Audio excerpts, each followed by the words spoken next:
गुरुर्ब्रह्मा गुरुर्विष्णु गुरुर्देवो महेश्वरा गुरुर्साक्षात् परब्रह्म तस्मै श्री गुरुवे नमः।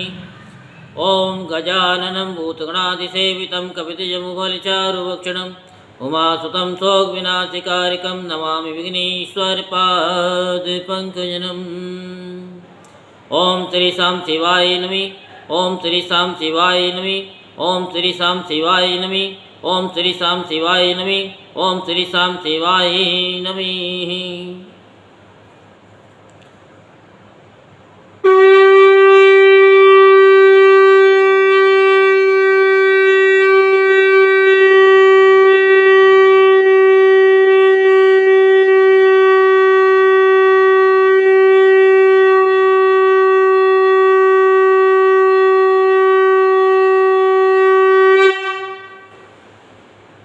बोलो शंकर भगवान की जय। आज हम आपको शिव पुराण में तारकासुर के पुत्र तारकाक्ष और विद्युन्माली एवं कमलाक्ष की तपस्या से प्रसन्न ब्रह्मा द्वारा उन्हें वर की प्राप्ति, तीनों पुरों की शोभा का वर्णन की कथा आपको विस्तार पूर्वक सुनाते हैं। तो आप सभी कथा को ध्यान पूर्वक श्रवण करेंगे और अपने जीवन के सारे कष्टों को दूर करेंगे। नारद जी बोले कि हे ब्रह्मन, हमने गणेश तथा स्कंद की सत्य कथा से समन्वित ग्रस्त शिव जी के आनंदप्रद उत्तम चरित्र का श्रवण किया। विहार करते हुए शिव जी ने जिस प्रकार दुष्टों का वध किया, अब आप उस श्रेष्ठ एवं उत्तम चरित्र का अत्यंत प्रेम पूर्वक वर्णन कीजिए। पराक्रमशाली भगवान शंकर ने एक ही बाण से एक साथ दैत्यों के तीनों पुरों को किस प्रकार जलाया।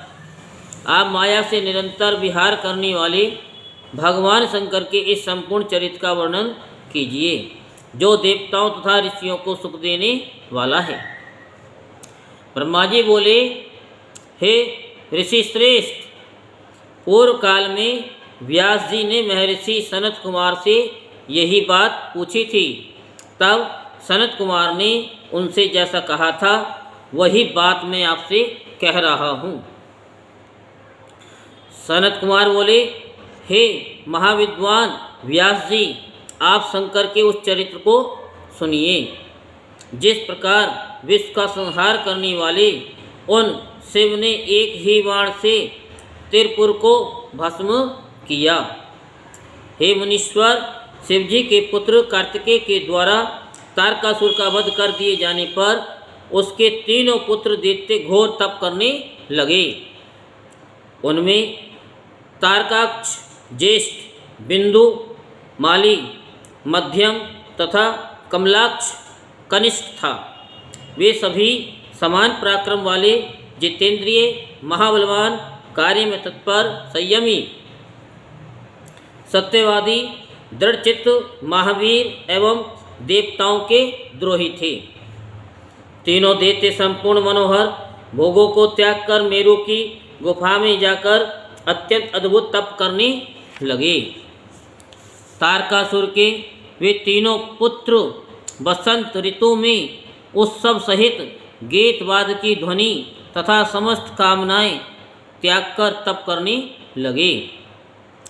ग्रीष्म ऋतु में सूर्य के तेज को जीतकर अपने चारों ओर अग्नि जलाकर तथा उसके मध्य में स्थित होकर वे सिद्धि के लिए आदरपूर्वक हव्य की आहुति देने लगे। उस समय वे महान गर्मी से संतप्त होकर मूर्छित हो जाते थे और वर्षा काल में निर्भीक होकर सिर पर वृष्टि को से लेते थे। शरत काल में उत्पन्न हुए मनोहर स्निग्ध स्थिर उत्तम फल, मूल आदि पदार्थों का तथा उत्तम प्रकार के पेय पदार्थों का भूखों के लिए दान कर स्वयं भूखे रह जाते थे। वे संयम पूर्वक भूख प्यास को जीतकर पत्थर के समान हो गए थे। वे महात्मा हेमंत ऋतु में पहाड़ों का आश्रय लेकर बड़ी धीरता के साथ स्थित हो निराधार हो चारों दिशाओं में निवास करने लगे। तुषार से आच्छादित शरीर वाले वे सब निरंतर जल से भीगे हुए रेशमी वस्त्र धारण कर शिशिर ऋतु में जल के बीच में खड़े होकर विषाद रहित होकर क्रमशः अपने तप को बढ़ाने लगे। इस प्रकार ब्रह्मा जी को उद्देश्य करके उस तारकासुर के वे तीनों श्रेष्ठ पुत्र तप कर रहे थे। वे श्रेष्ठ दानव परम नियम में स्थित रहकर कठोर तप करके तपस्या के द्वारा अपने शरीर को सुखाने लगे। 100 वर्ष तक एक पैर के सहारे पृथ्वी पर खड़े होकर उन अति बलवान दैत्यों ने तप किया। वे दारुण तथा दुरात्मा दैत्य 1000 वर्ष पर्यंत वायु का भक्षण कर महान कष्ट से युक्त हो तप करते रहे। वे 1000 वर्ष तक पृथ्वी पर सिर के बल खड़े रहे और 100 वर्ष तक दोनों भुजाओं को ऊपर उठाकर खड़े रहे। इस प्रकार दुराग्रह में तत्पर होकर उन्होंने बहुत कलेश प्राप्त किया। वे दैत्य आलस्य को छोड़कर दिन रात तप करने लगे। हे महामुनि, इस प्रकार धर्म पूर्वक तप करते हुए तथा ब्रह्मा जी में मन लगाए हुए उन तारक पुत्रों का बहुत समय बीत गया, ऐसा मेरा विचार है। उसके बाद सुरासुर के महान गुरु तथा महेश्वी ब्रह्मा जी उनके तप से संतुष्ट हो गए और उन्हें वर देने के लिए प्रकट हुए। उस समय सभी प्राणियों के पितामह ब्रह्मा जी मुनियों देवगणों तथा असुरों के साथ वहां जाकर सांत्वना देते हुए उन सभी से ये वचन कहने लगे। ब्रह्मा जी बोले, हे महादैत्यों, मैं तुम लोगों के तप से प्रसन्न हो गया हूँ। मैं तुम लोगों को सब कुछ दूंगा, जो तुम लोगों का अभिष्ट वर हो उसे कहो। हे देव शत्रुओं, मैं सबकी तपस्या का फलदाता और सर्वदा सबका रचयिता हूँ। अतः बताओ कि तुम लोगों ने अत्यंत कठिन तप किस उद्देश्य से किया है। सनत कुमार बोले, उनकी ये बात सुनकर उन सब ने हाथ जोड़कर पितामह को प्रणाम करके फिर धीरे धीरे अपने मन की बात कही। दैत्य बोले, हे देवेश, यदि आप प्रसन्न हैं और हमें वर देना चाहते हैं तो हमें सब प्राणियों में सभी से अवध्यस्त प्रदान कीजिए।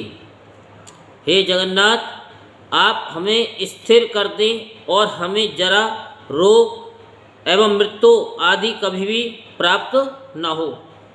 हम सभी अजर अमर हो जाएं, ऐसा हमारा विचार है। हम लोग तीनों लोकों में अन्य सभी प्राणियों को मार सकें। प्राप्त लक्ष्मी से, उत्तम पुरों से, अन्य विपुल भोगों से, स्थानों से अथवा ऐश्वर्य से हमें क्या प्रयोजन है। हे ब्रह्मन, यदि 5 ही दिनों में प्राणी मृत्यु के द्वारा ग्रसित हो जाता है, ये निश्चित है, तब तो उसका सब कुछ व्यर्थ हो जाता है, इसमें संशय नहीं है। सनत कुमार बोले, उन तपस्वी दैत्यों की ये बात सुनकर ब्रह्मा ने गिरि पर शयन करने वाले अपने स्वामी भगवान शंकर का स्मरण करके कहा। ब्रह्मा जी बोले, असुरों, पूर्ण अमर तत्व किसी को नहीं मिल सकता, इसलिए इस वर का आग्रह मत करो और अन्य वर मांग लो जो तुम लोगों को अच्छा लगे। हे असुरों, इस भूतल पर जहाँ भी जो कोई भी प्राणी जन्मा है वह अवश्य मरेगा। काल भगवान शंकर तथा श्री हरि के अतिरिक्त इस जगत में कोई भी प्राणी अजर अमर नहीं हो सकता, क्योंकि वे दोनों धर्म अधर्म से परे हैं तथा व्यक्त और अव्यक्त हैं। यदि जगत को पीड़ा पहुंचाने के लिए तप किया जाए तो उसका फल नष्ट समझना चाहिए। अतः उत्तम उद्देश्य के लिए किया गया तप सफल होता है।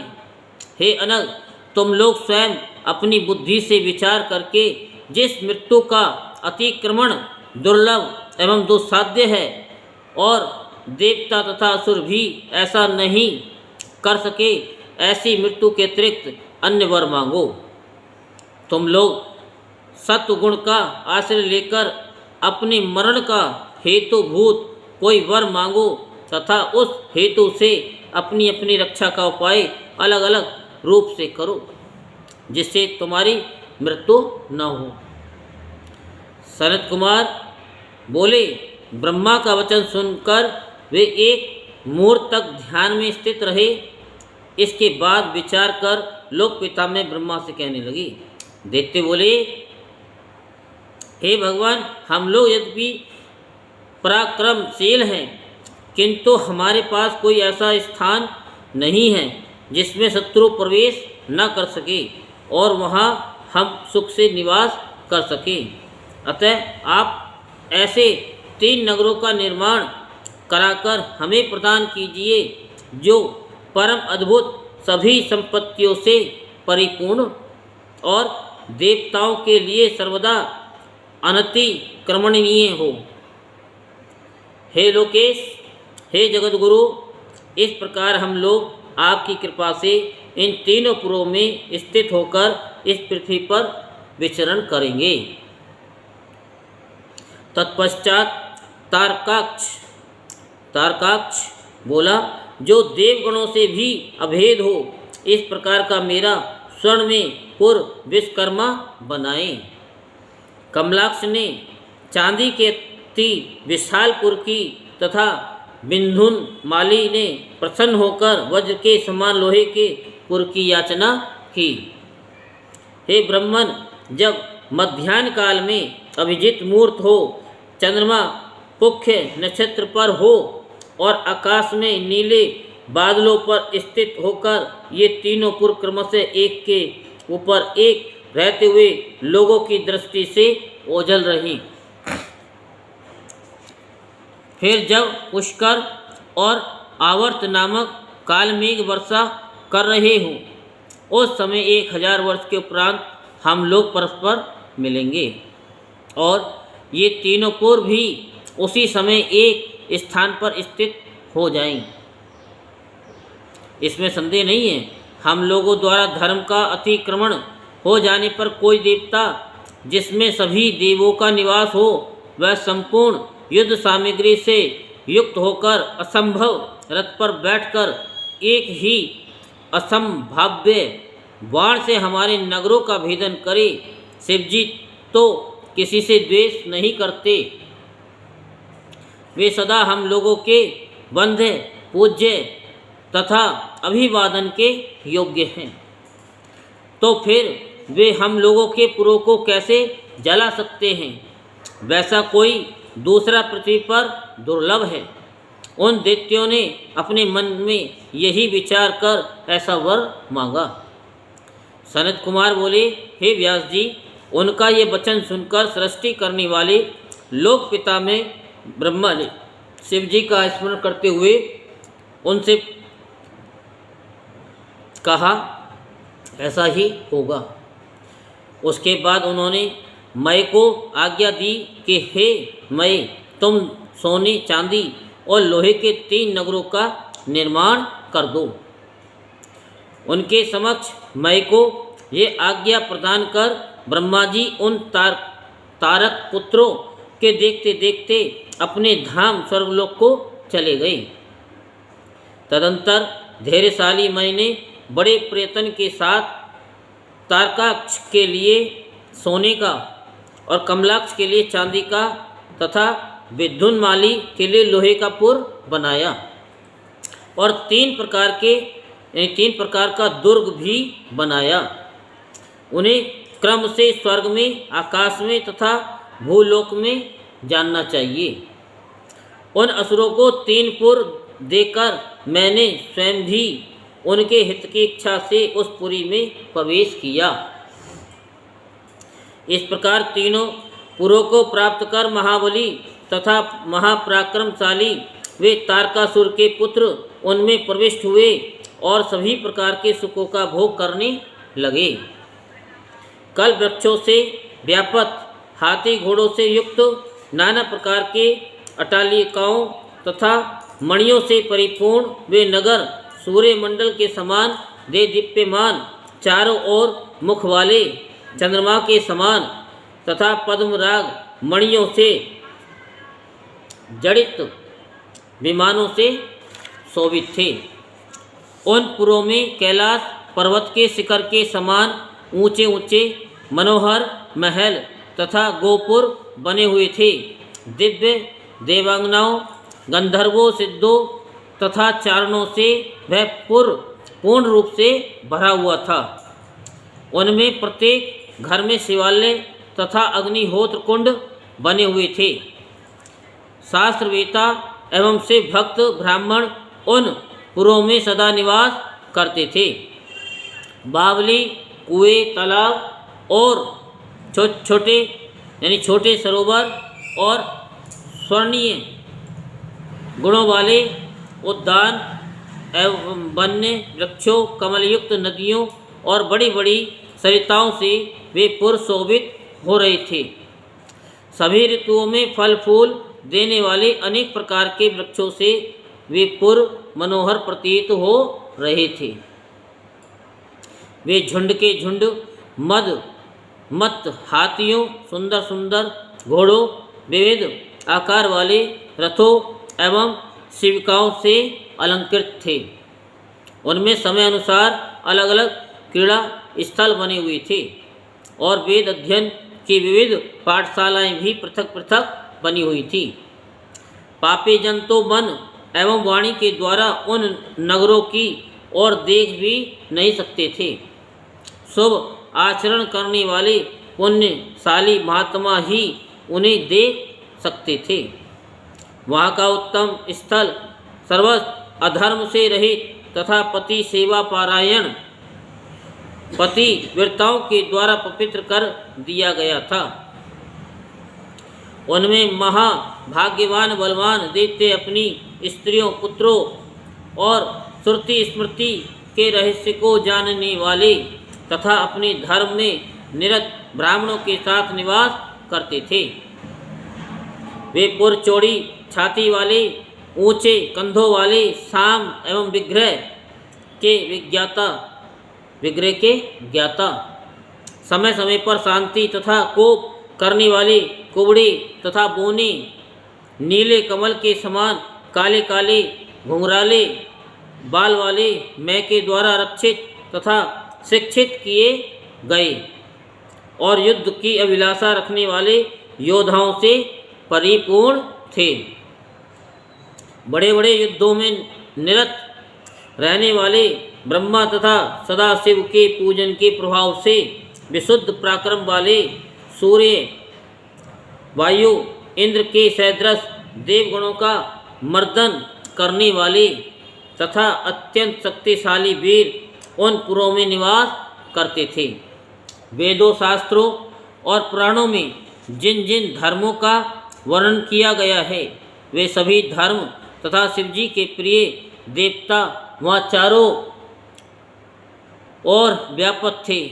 इस प्रकार वर प्राप्त किए हुए थे और वे तारक पुत्र दैत्य से भक्त मैं दानव का आश्रय लेकर वहाँ निवास करने लगे। उन नगरों में प्रवेश करके वे सदा शिव भक्ति निरत होकर संपूर्ण त्रिलोकी को बाधित करके विशाल राज्य का उपभोग करने लगे। हे मुनि, इस प्रकार अपनी इच्छानुसार सुखपूर्वक उत्तम राज्य करते हुए उन पुण्यकर्मा राक्षसों का वहाँ निवास करते हुए बहुत लंबा काल व्यतीत हो गया। व्यास जी बोले, हे ब्रह्मपुत्र, हे महाप्राज्ञ, हे वक्ताओं में श्रेष्ठ, अब मुझे बताइए कि उसके बाद क्या हुआ और देवगण किस प्रकार सुखी हुए। ब्रह्मा जी बोले, महाबुद्धिमान व्यास जी का ये वचन सुनकर शिव जी के चरण कमलों का स्मरण करके सनत कुमार जी ने कहा। सनत कुमार बोले, तब उनके तेज से दग्ध हुए इंद्रादि देवता दुखी हो परस्पर मंत्रणा कर ब्रह्मा जी की शरण में गए। वे सभी निस्तेज देवता प्रीतिपूर्वक पितामह को प्रणाम करके अवसर देखकर उनसे अपना दुख कहने लगे। देवता बोले, हे विधाता, तारक पुत्रों सहित त्रिपुर नाथ मैं के द्वारा सभी देवता अत्यधिक पीड़ित किए जा रहे हैं। इसलिए हे ब्रह्मन, हम लोग दुखी होकर आपकी शरण में आए हैं। आप उनके वध का कोई उपाय कीजिए जिससे हम लोग सुखी हो जाएं। सनत कुमार बोले, हे देवगणों के इस प्रकार कहने पर सृष्टिकर्ता ब्रह्मा जी में से डरे हुए उन समय यानी उन समस्त देवताओं से हंसकर कहने लगे। ब्रह्मा जी बोले, हे देवताओं, आप लोग उन दैत्यों से बिल्कुल मत डरिए। मैं उनके वध का उपाय बता रहा हूँ। शिव जी कल्याण करेंगे। मैंने ही इस दैत्य को बढ़ाया है, अतः मेरे हाथों इसका वध होना उचित नहीं है। और इस समय त्रिपुर के नगर में निरंतर पुण्य बढ़ ही रहा है। अतः इंद्र सहित सभी देवता शिव जी से प्रार्थना करें। यदि वे सर्वाधीश प्रसन्न हो जाएं तो आप लोगों के कार्य को पूर्ण करेंगे। सनत कुमार बोले, तब ब्रह्मा जी की बात सुनकर इंद्र सहित सभी देवता दुखी होकर वहाँ गए जहाँ शिव जी थे। हाथ जोड़कर बड़ी भक्ति से देवेश को प्रणाम करके सिर झुकाकर वे सब लोक कल्याणकारी शंकर की स्तुति करने लगे। देवगण बोले, संपूर्ण सृष्टि का विधान करने वाले हिरण्यगर्भ ब्रह्मा स्वरूप आप शिव को नमस्कार है। पालन करने वाले विष्णु स्वरूप आपको नमस्कार है। संपूर्ण प्राणियों का संहार करने वाले हर स्वरूप आपको नमस्कार है। निर्गुण तथा अमित तेजस्वी आप शिव को नमस्कार है। अवस्थाओं से रहित निर्विकार तेज स्वरूप महाभूतों में आत्म स्वरूप से वर्तमान निर्लिप्त एवं महान आत्मा वाले आप महात्मा को नमस्कार है। संपूर्ण प्राणियों के अधिपति शेष रूप से पृथ्वी का भार उठाने वाले, तृष्णा को नष्ट करने वाले, शांत प्रकृति वाले तथा अमित तेजस्वी आप शिव को नमस्कार है। महादैत्य रूपी महावन को विनिष्ट करने के लिए दावा अग्नि के स्वरूप एवं दैत्य रूपी वृक्षों के लिए कुठार स्वरूप आप शूलपाणि को नमस्कार है। महादैत्यों का नाश करने वाले हे परमेश्वर आपको नमस्कार है। हे सभी अस्त्रों के धर्म और धारण करता आप अंबिकापति को नमस्कार है। हे पार्वतीनाथ, हे परमात्मने, हे महेश्वर आपको नमस्कार है। आप नीलकंठ रुद्र तथा रुद्र स्वरूप को नमस्कार है। वेदांत से जानने योग आपको नमस्कार है। सभी मार्गों में अगम्य आपको नमस्कार है। गुण स्वरूप गुणों की धारण करने वाले एवं गुणों से सर्वदा रहित आपको नमस्कार है। त्रिलोकी को आनंद देने वाले हे महादेव आपको नमस्कार है। प्रद्युम्न, अनिरुद्ध एवं वासुदेव स्वरूप आपको नमस्कार है। संकर्षण देव एवं कंसनाशक आपको नमस्कार है। चारुण के मर्दन करने वाले एवं विरक्त रहने वाले हे दामोदर आपको नमस्कार है। हे ऋषिकेश, हे अच्युत, हे विभो, हे मृड, हे शंकर, हे अधोक्ष, हे गजासुर के शत्रु, हे काम शत्रु, हे विषभक्षक आपको नमस्कार है। नारायण देव नारायण पारायण नारायण स्वरूप तथा सर्वरूप हैं। नारायण तन्नु दो भाव आपको नमस्कार है। महानरक से बचाने वाले तथा पापों को दूर करने वाले हे वृषभ वाहन आपको नमस्कार है।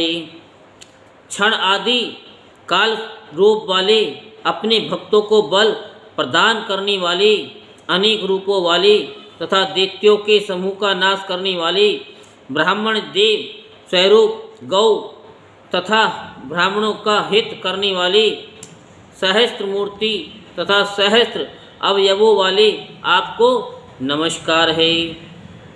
धर्म रूप सत्व स्वरूप तथा सत्वात्म रूप हे हर आपको नमस्कार है। वेदों के द्वारा जानने योग्य स्वरूप वाले तथा वेद प्रिय आपको नमस्कार है। हे वेद स्वरूप एवं वेद के वक्ता आपको नमस्कार है। सदाचार के मार्ग से जानने योग्य एवं सदाचार के मार्ग पर चलने वाले आपको बार बार नमस्कार है। विष्टर सर्वा यानी विष्णु तथा सत्य में आपको नमस्कार है। सत्य प्रिय सत्य स्वरूप तथा सत्य से प्राप्त होने वाले आपको नमस्कार है। माया को अपने अधीन रखने वाले आपको नमस्कार है। माया के अधिपति आपको नमस्कार है। साम वेद स्वरूप ब्रह्म स्वरूप तथा ब्रह्मा से उत्पन्न होने वाले आपको नमस्कार है। हे ईश आप तपः स्वरूप तपस्या का फल देने वाले स्तुति के योग्य स्तुति रूप स्तुति से प्रसन्नचित श्रुति के आचार से प्रसन्न रहने वाले स्तुति प्रिय जरायुज अंडज आदि चार स्वरूप वाले एवं जल थल में प्रकट स्वरूप वाले आपको नमस्कार है। हे नाथ सभी देवता आदि श्रेष्ठ होने से आपकी विभूति है। आप सभी देवताओं में इंद्र स्वरूप हैं और ग्रहों में आप सूर्य माने गए हैं। आप लोकों में सत्यलोक सरिताओं में गंगा वर्णों में श्वेत वर्ण और सरोवरों में मान सरोवर हैं। आप पर्वतों में हिमालय गायों में कामधेनु समुद्रों में 6 सागर एवं धातुओं में स्वर्ण हैं।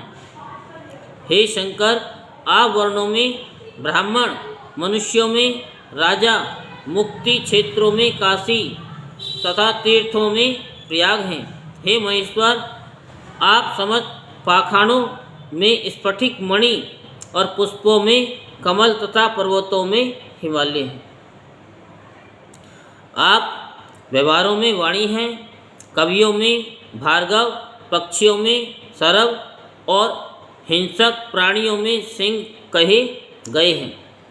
हे वृषभध्वज आप शिलाओं में शालिग्राम शिला और सभी पुण्यों में नर्मदा लिंग हैं।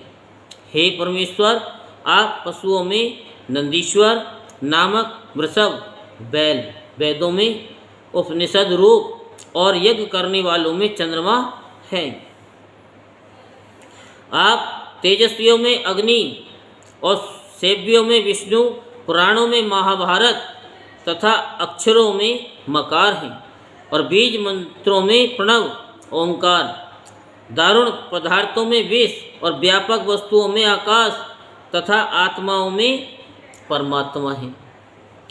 आप संपूर्ण इंद्रियों में मन, सभी प्रकार के दानों में अभय दान, पवित्र करने वालों में जल तथा जीवित करने वाले पदार्थों में अमृत हैं।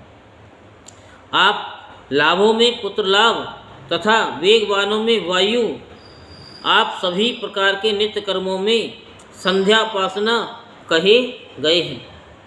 आप संपूर्ण यज्ञों में अश्वमेध यज्ञ, युगों में सतयुग, नक्षत्रों में पुख्य तथा तिथियों में अमावस्या हैं।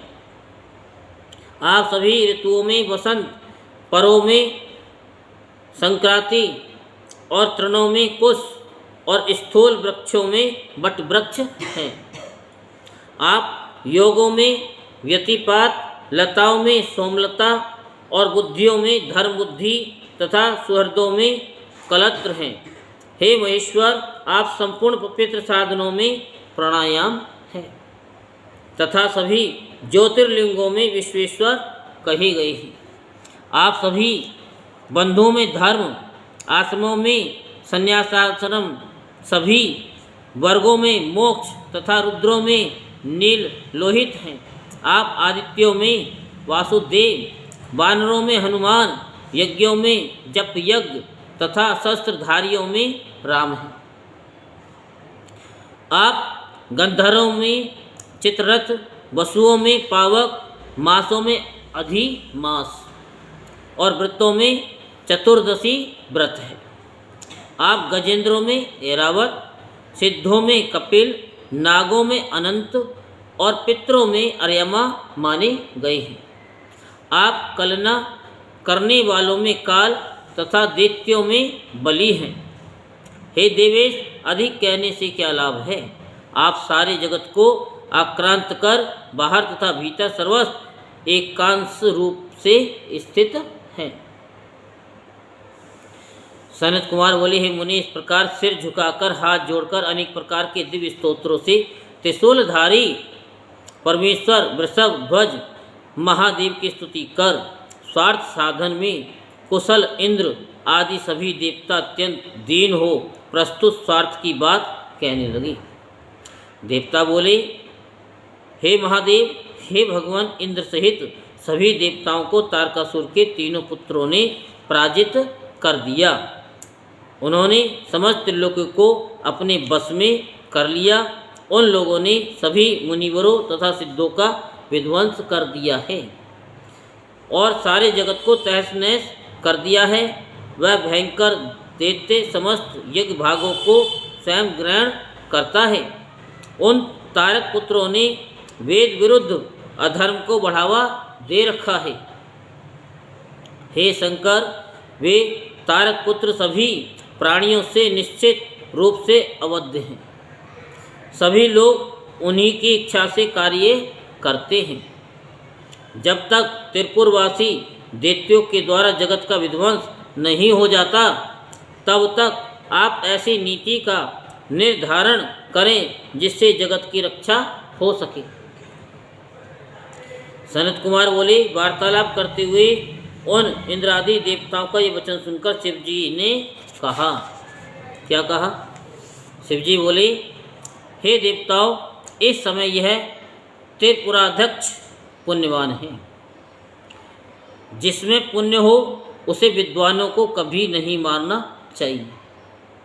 हे देवताओं, मैं देवताओं के समस्त बड़े कष्टों को जानता हूँ।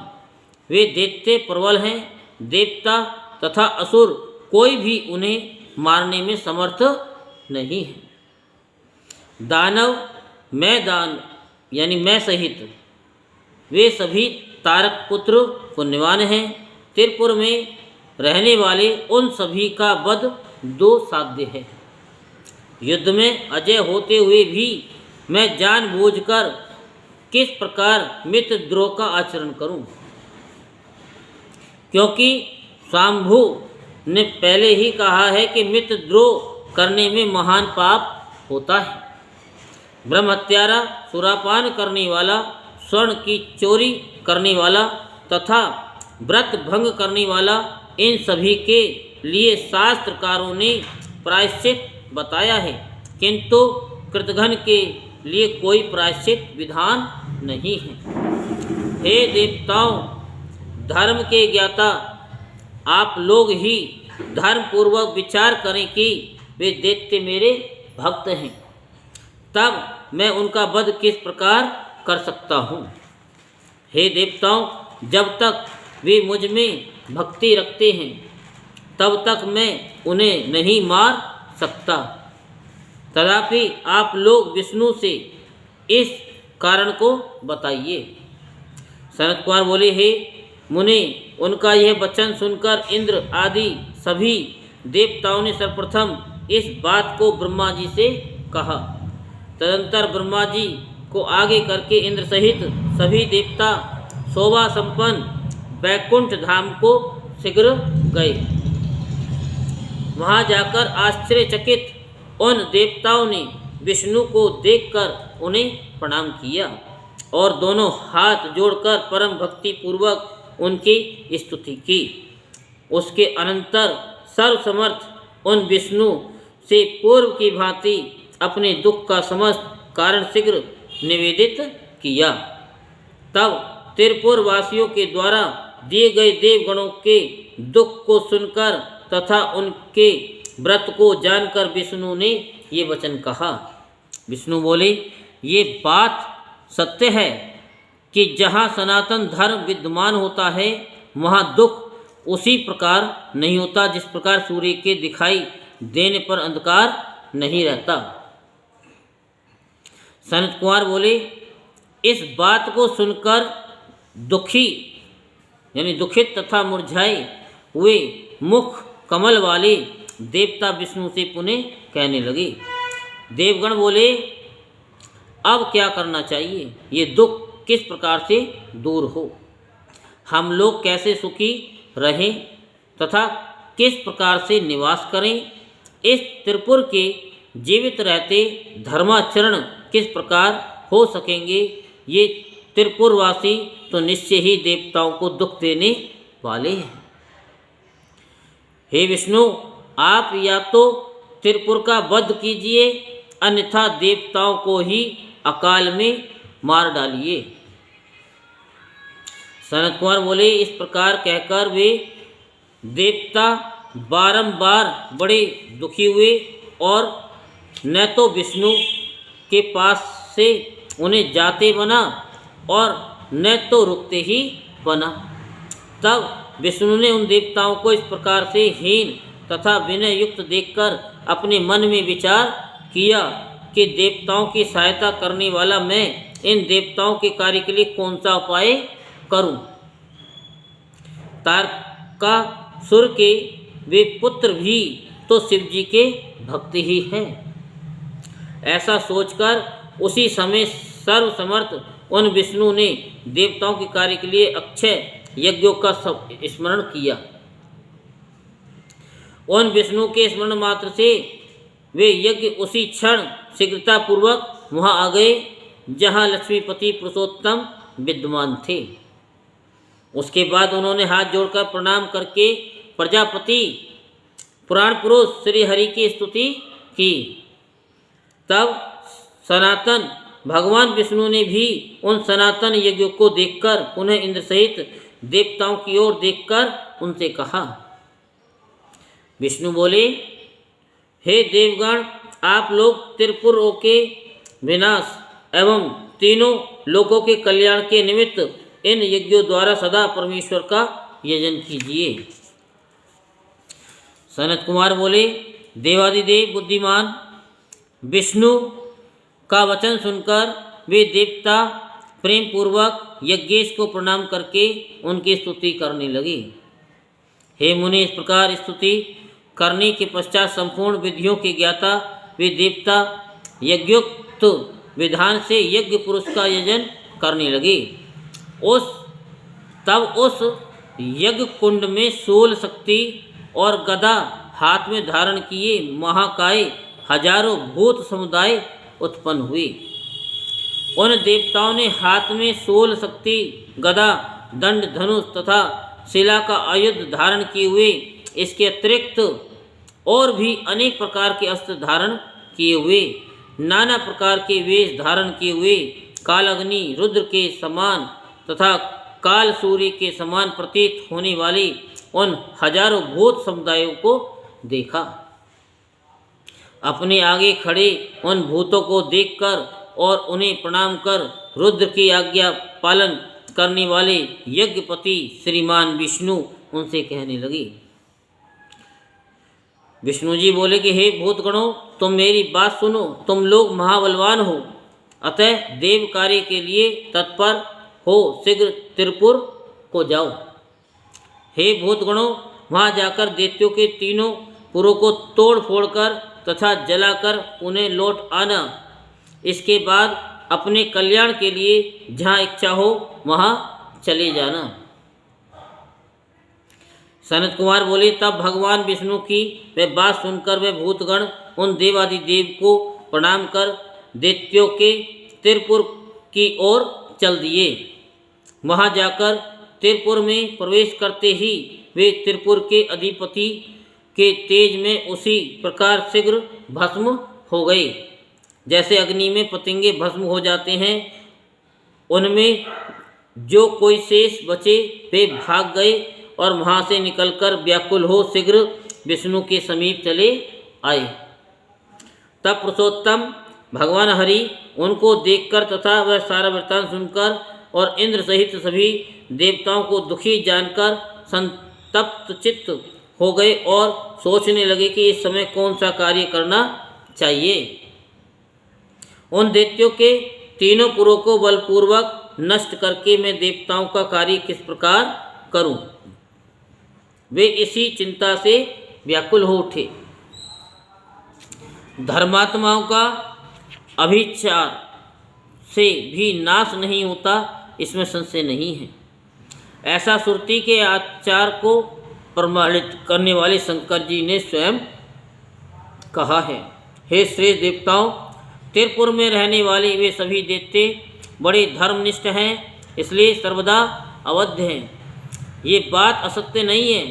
वे महान पाप करके भी रुद्र की अर्चना करते हैं, इसलिए सभी प्रकार के पापों से वैसे ही मुक्त हो जाते हैं। जैसे पद्म पत्र जल से पृथक रहता है, हे देवताओं, रुद्र की अर्चना से सभी कामनाएं पूर्ण होती हैं और पृथ्वी के अनेक प्रकार के भोग एवं संपत्तियां वशीभूत हो जाती हैं। अतः लिंग अर्चन पारायण ये दैत्य इस लोक में अनेक प्रकार की संपत्ति का भोग कर रहे हैं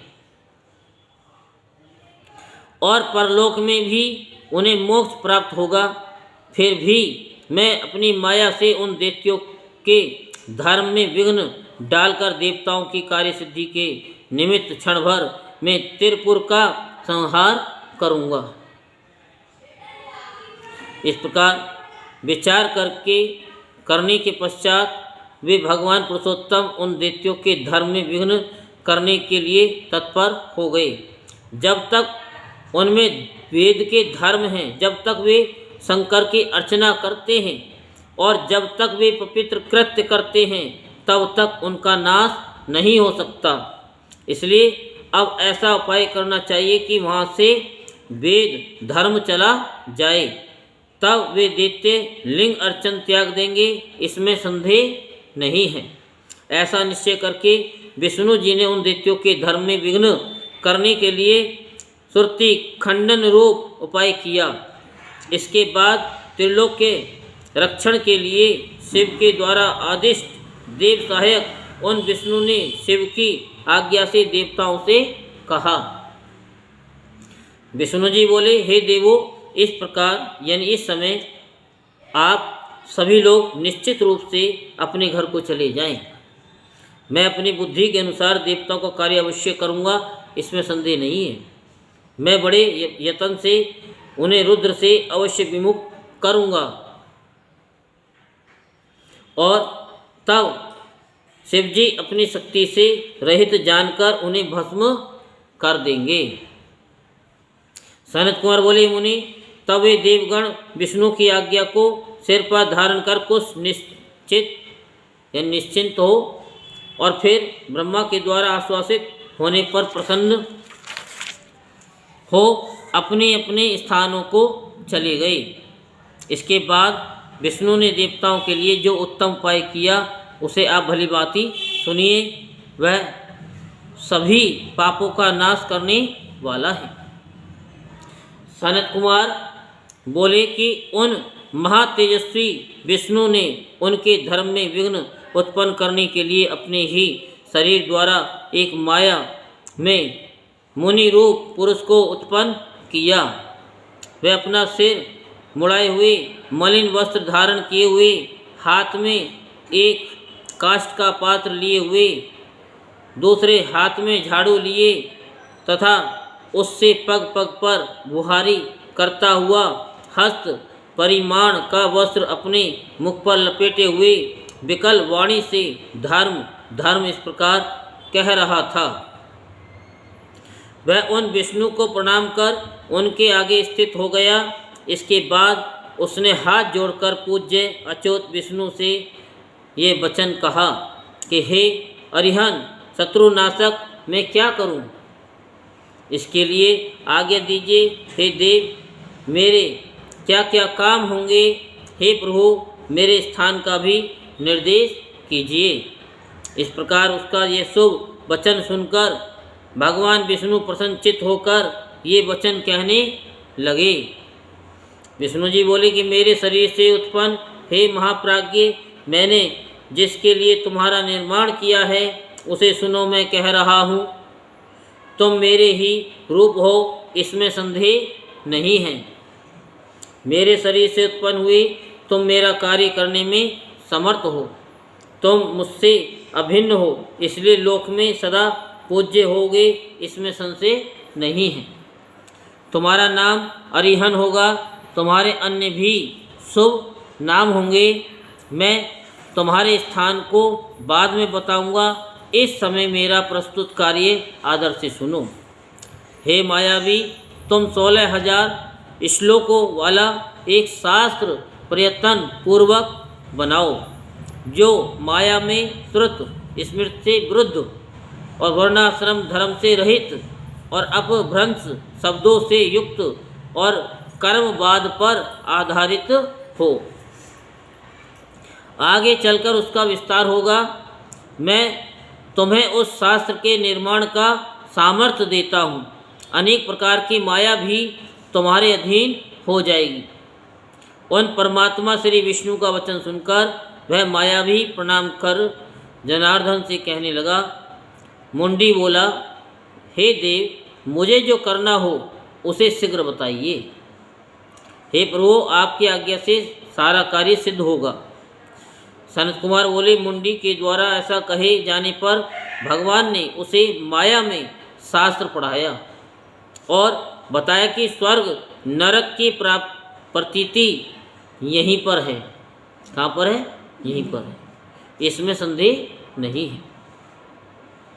उसके बाद विष्णु ने शिव जी के चरण कमल का स्मरण करके उससे पुनः कहा कि तुम त्रिपुर में रहने वाले इन समस्त दैत्यों को मोहित करो, तुम उन्हें दीक्षित करो और प्रयत्न पूर्वक इस शास्त्र को पढ़ाओ।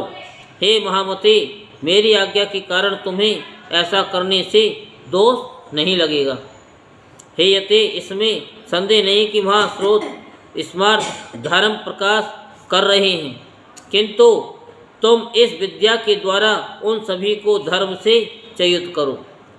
हे मुंडिन, अब तुम उन त्रिपुर वासियों के विनाश के लिए जाओ और तमोगुणी धर्म को प्रकाशित कर तीनों पुरों का नाश करो। हे विभो, उसके बाद वहाँ से मरुस्थल में जाकर कलयुग के आने तक वहीं अपने धर्म के साथ निवास करना और उस युग के आ जाने पर तुम शिष्य प्रशिष्यों के साथ अपने धर्म का प्रचार करना और उसी का व्यवहार करना। मेरी आज्ञा से तुम्हारे इस धर्म का निश्चित रूप से विस्तार होगा तथा मेरी आज्ञा में तत्पर होकर तुम मेरी गति प्राप्त करोगे। इस प्रकार देवाधिदेव शंकर की आज्ञा से सर्वसमर्थ विष्णु ने उसे हृदय से आदेश दिया। इसके बाद विष्णु जी अंतर्ध्यान हो गए। उसके बाद उस मुंडी ने विष्णु की आज्ञा का पालन करते हुए उस समय अपने रूप के अनुसार 4 शिष्यों का निर्माण किया और उन्हें स्वयं माया में शास्त्र पढ़ाया। जैसा वह स्वयं था उसी प्रकार के वे चारों शुभ मुंडी भी थे। वे परमात्मा श्री विष्णु को नमस्कार कर वहीं पर स्थित हो गए। हे मुनि, वह शिव की आज्ञा का पालन करने वाले श्री विष्णु ने भी परम प्रसन्न होकर उन चारों शिष्यों से स्वयं कहा, जैसे तुम लोगों के गुरु हैं वैसे ही मेरी आज्ञा से तुम लोग भी बनो। बात समझ में आई? नहीं आई?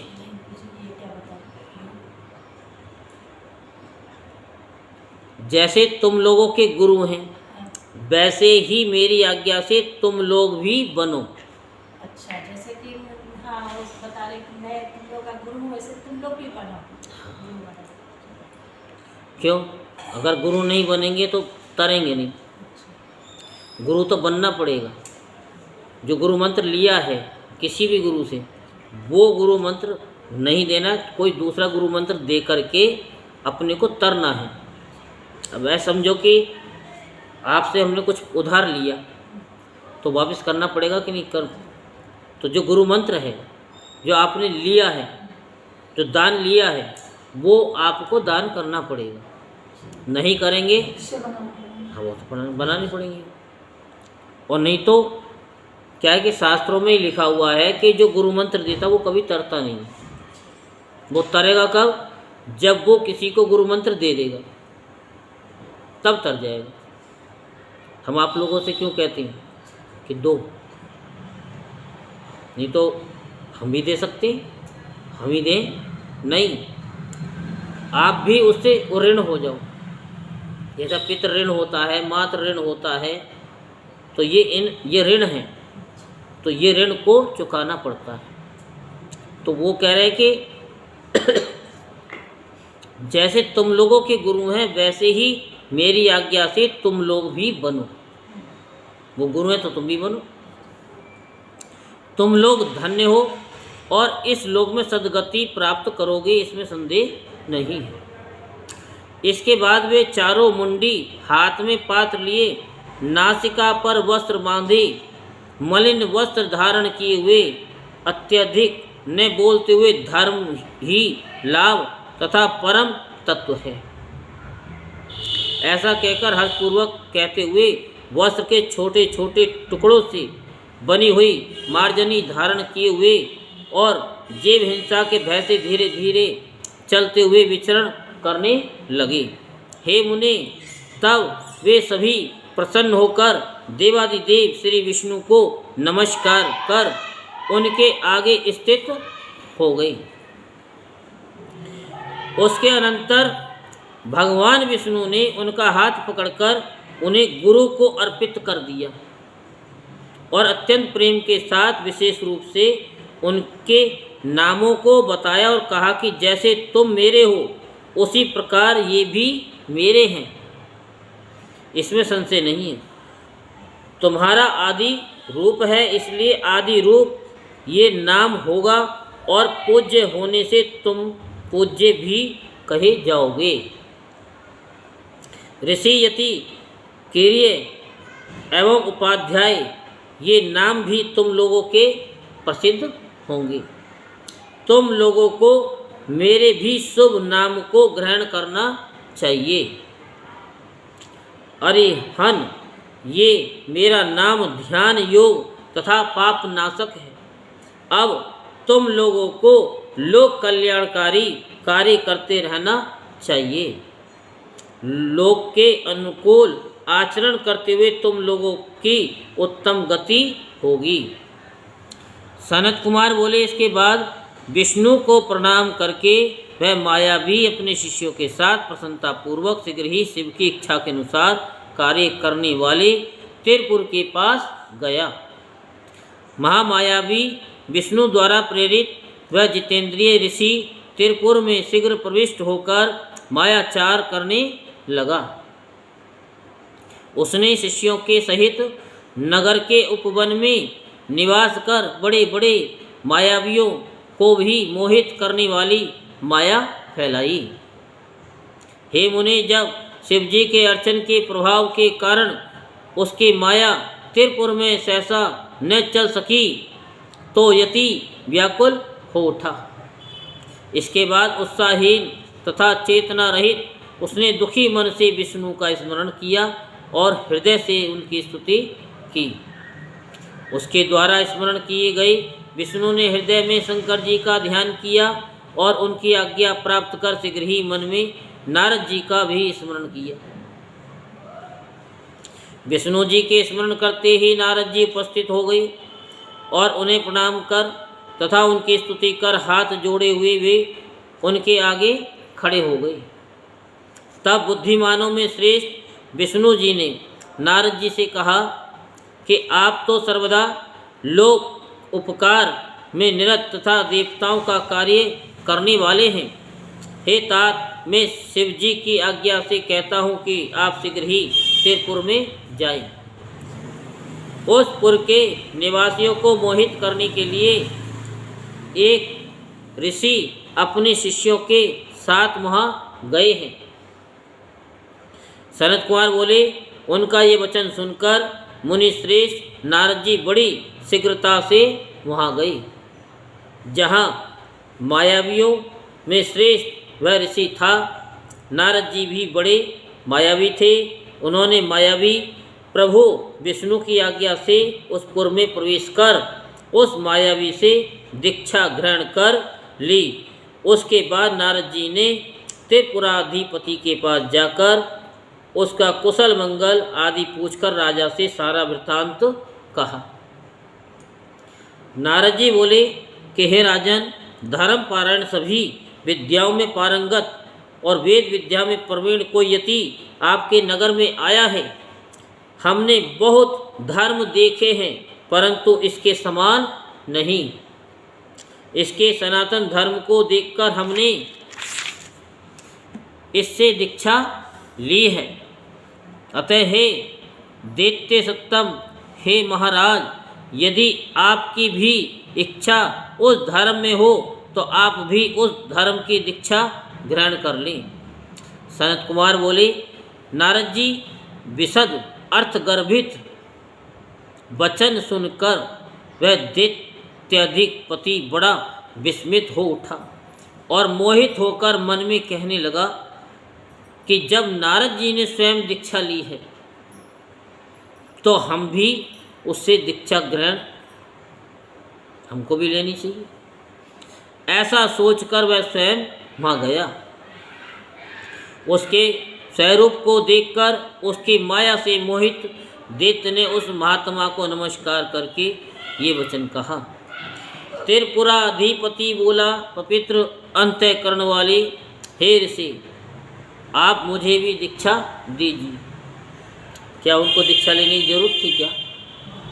है, भगवान को तो उन्होंने वैसे ही प्राप्त कर लिया था, वर ले लिया था। मैं आपका शिष्य बनूंगा, ये सत्य है, सत्य है, इसमें संदेह और संशय नहीं है। दैत्यराज के इस निर्मल वचन को सुनकर उस सनातन ऋषि ने प्रयत्न के साथ कहा कि हे दैत्य सत्तम, यदि तुम मेरी आज्ञा का सर्वदा पालन करोगे तभी मैं दीक्षा दे सकता हूँ, अन्यथा करोड़ों यत्न करने पर भी दीक्षा नहीं दूंगा। इस प्रकार ये वचन सुनकर राजा माया के अधीन हो गया और हाथ जोड़कर बड़ी शीघ्रता से यति से ये वचन कहने लगा। दैत्यराज बोला, आप जैसी आज्ञा देंगे मैं वैसा ही करूँगा, उसके विपरीत नहीं करूँगा। मैं आपकी आज्ञा का उल्लंघन नहीं करूँगा। ये सत्य है, सत्य है, इसमें संशय बिल्कुल भी नहीं है। सनत कुमार बोले, त्रिपुराधिपति का ये वचन सुनकर उस ऋषि श्रेष्ठ ने अपने मुख से वस्त्र हटाकर उनसे कहा, हे दैतेंद्रिय, आप सभी धर्मों में परम उत्तम इस दीक्षा को ग्रहण कीजिए, जिस दीक्षा के विधान से तुम कृतार्थ हो जाओगे। सनत कुमार बोले, ऐसा कहकर उस मायावी ने विधि विधान के साथ अपने धर्म में बताई गई दीक्षा उस दैत्यराज को शीघ्र ही प्रदान की। हे मुनि, अपने सहोदरों के सहित उस दैत्यराज के दीक्षित हो जाने पर सभी पूर्ववासी भी उस धर्म में दीक्षित हो गए। हे मुनि, उस समय महामायावी उस ऋषि के शिष्यों तथा परशिष्यों से वह संपूर्ण त्रिपुर शीघ्र ही व्याप्त हो गया। बोलो शंकर भगवान की, बोलो उमापति महादेव की।